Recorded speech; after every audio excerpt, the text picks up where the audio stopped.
Donald Trump has made a career out of playing the tough guy. Europe, tariffs. India, tariffs. Japan, Indonesia, the Philippines, again tariffs. But when it comes to China, that swagger slowed down. The US-China trade war was the crown jewel of Trump's economic nationalism. He started with 10% tariffs. He took it up to 145% tariffs on China. That's what Donald Trump announced. But in the month of May, the two sides finally came to the table. There have been 3 meetings, the first in Geneva, the second in London, and the third in Stockholm last week. Meanwhile, the trade war is in an extended pause. 90 countries across the globe were hit by tariffs yesterday. But China was not one of them. Apparently, China is getting another extension. That's what the US Commerce Secretary is saying. His name is Howard Lutnick. He says there could be another 90-day pause. That's what both sides have discussed, and this does not add up. Trump sanctioned India for buying Russian oil, but China buys more of it than India does. And yet, there are no sanctions on China. Why is that? Why does China get an extension? Well, we could think of 4 reasons. Number 1 is the economy. The US economy is heavily reliant on China. They may talk decoupling, but they're very far from it.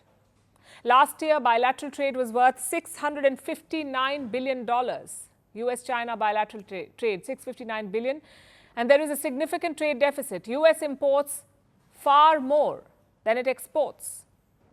So the deficit is around $295 billion.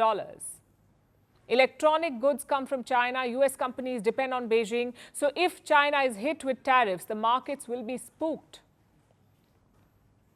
Then there are the rare earth minerals. They're everywhere, in your phones, in your electric cars, satellites, jets. Basically, every piece of modern tech has it. China dominates the global production of rare earth minerals. In past trade flare-ups, it has restricted exports. China has restricted the export of rare earth minerals.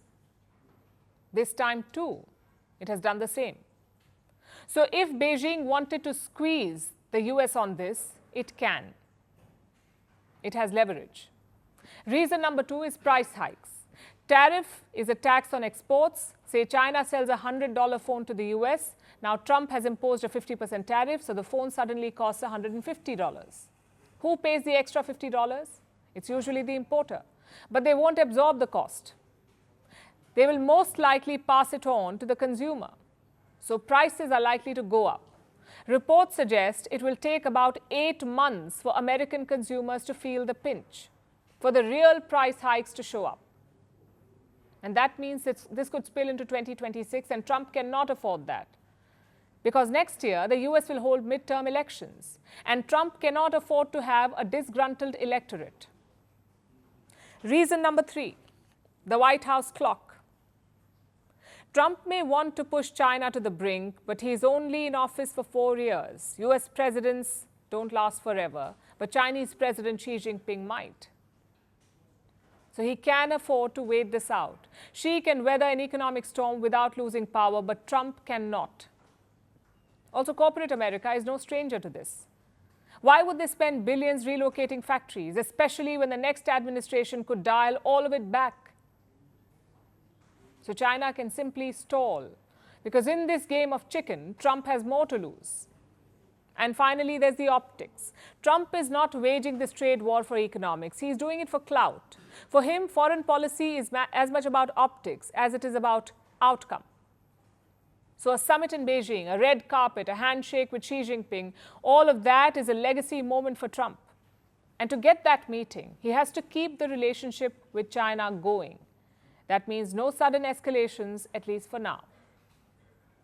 So Trump can call himself the tariff king all he wants, but the world can see through the bluster. He promised to be tough on China, yet he's treating it like fine China.